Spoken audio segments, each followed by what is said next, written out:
Ninja Red Riding Hood by Rosen, Schwartz, and illustrated by Dan Sanat.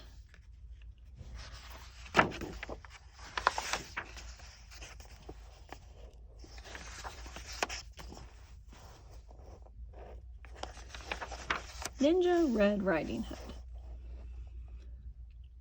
Once upon a ninja-filled time, a wolf couldn't catch any prey. He kept getting licked by the dinner he picked and was growing more ticked by the day. His belly was aching for bacon.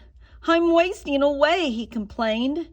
To huff and to puff was no longer enough, so he snuck into school to be trained.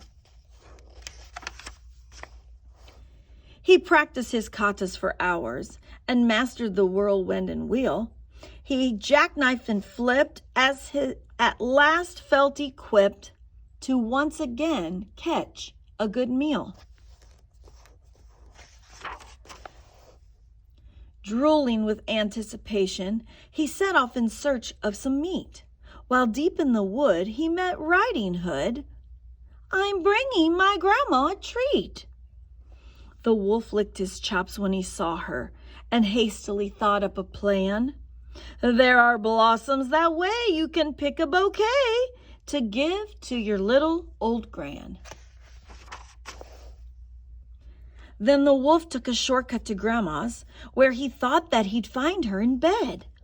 But Granny was gone, so he put the robe on and eagerly waited for Red.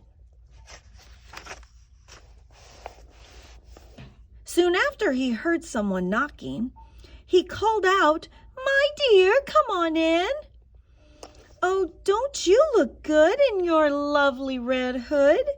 But a shame that you've gotten so thin." Little Red took a look at her granny and said, "What on earth did you do? I could swear that your eyes have completely changed size. Hey, Gran, are you sure that it's you?" "Oh, of course it is me, my sweet darling. The better to see you, my dear. And your ears are so long, something really seems wrong. Oh, my girl, all the better to hear. And those biceps, my gosh, they look massive. And your triceps and delts are immense. The better for hugging," her grandma said, shrugging. "Dear Red, that just makes plain common sense. And those teeth, they look so much sharper. Why, yes, all the better to chew." He jumped out of bed to gobble up Red, but she'd gone to ninja school too. She grappled and sideswept and twisted and escaped from his clutches unscratched. She attempted a lock, but he managed to block. They appeared to be evenly matched. Just then they both heard someone chopping. A woodsman? Red thought, but instead it was Gran in her gi. She had just come from Tai Chi. "Don't you dare harm a hair on her head." The wolf took a swing at that instant, but Red deftly dodged the attack. She got a good grip, threw him over her hip, and the wolf wound up flat on his back. "I'll skedaddle," the wolf said in anguish as he shrugged back up on his feet. "Just a second, you beast. You will not be released till you promise to give up red meat." Though his tummy still rumbled with hunger, the wolf faced his rival and vowed, "Ninja Red, you have won. My meat days are done."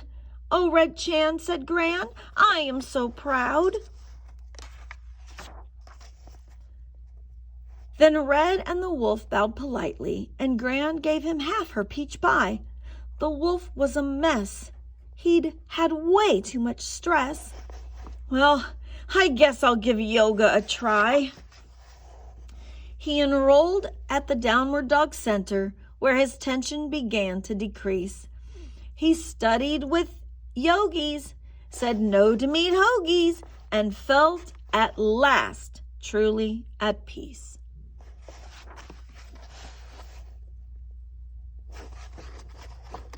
So this wolf didn't know what to expect. The end.